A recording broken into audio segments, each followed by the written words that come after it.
Türkmenistan zınsy kemsitmeleri berk ýazar ýandygyny we ýygyderli esasda milletara sazlasyny üpçün etmek uğrunda degisli işleri alyp barýandygyny öňe sürdi. Ýöne ýurtda ýaşaýan milli azlyklar etniki gelip çykysy esasında ýyllar boýy kemsitmelere tezibar bolýandyklaryny, häkimetleriň alyp barýan türkmenleşdirme siýasatynyň çäginde iş okuw ýaly mümkinçilikleriniň berk çäklendirilýändigini aýdarlar. 7-31 avgust aralygynda Türkmenistanyň wekiliýeti BMG-niň Ženewadaky idarasynda jynsy kemsitmeleriň ähli görnüşlerini ýok etmek baradaky halkary konwensiýanyň düzgünleriniň ýerine ýetirilişi boýunça hasabat bilen çykys edýär. Hasabat döwri 2016-2019 ýyllar aralygyny öz içine alýar. Jynsy kemsitmeleri ýok etmek boýunça komitetiň 110-njy mejlisinde türkmen delegasiýasynyň düzümine İçeri işler ministrliginiň, kanun goraýjy edaralaryň, bas prokuraturanyň, adalet ministrliginiň, mejlisiň we adam hukuklary boýunça Milli Institutyň wekilleri girdi. Topara Daşary işler ministriniň orunbasary Wepa Hajiýew ýol başçylyk etdi.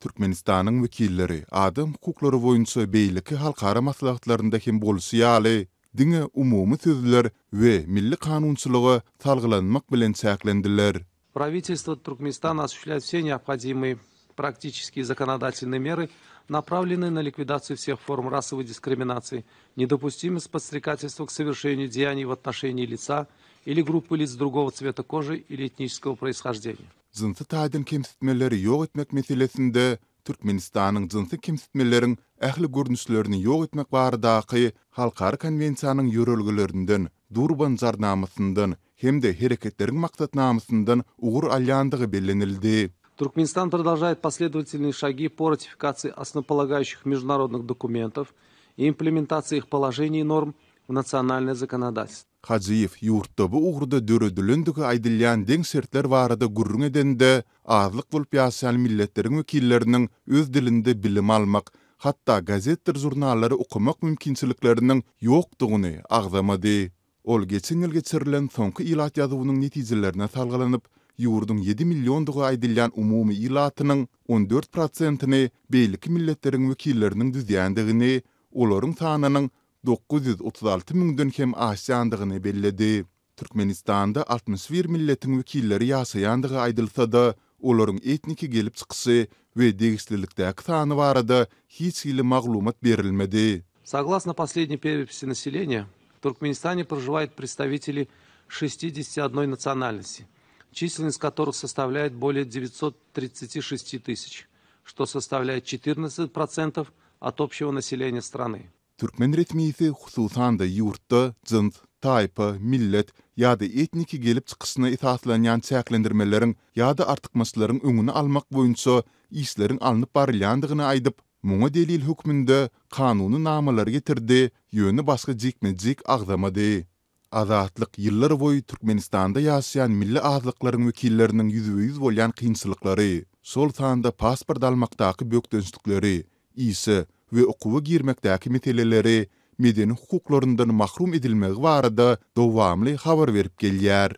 Türkmen häkimetläriniň ýyllar boýy erjellik bilen öňe sürýän türkmenleşdirme siýasaty netijesinde esasan hem etniki özbekleriň kowçun bolup ýaşaýan Daşoğuz we Lebat tebitlerinde toýlarda milli türkmen halk aýdymlaryny aýtdyrmak, durly dabarlara diňe türkmenlere mahsus milli libaslarda gelmek tapşyrylýar.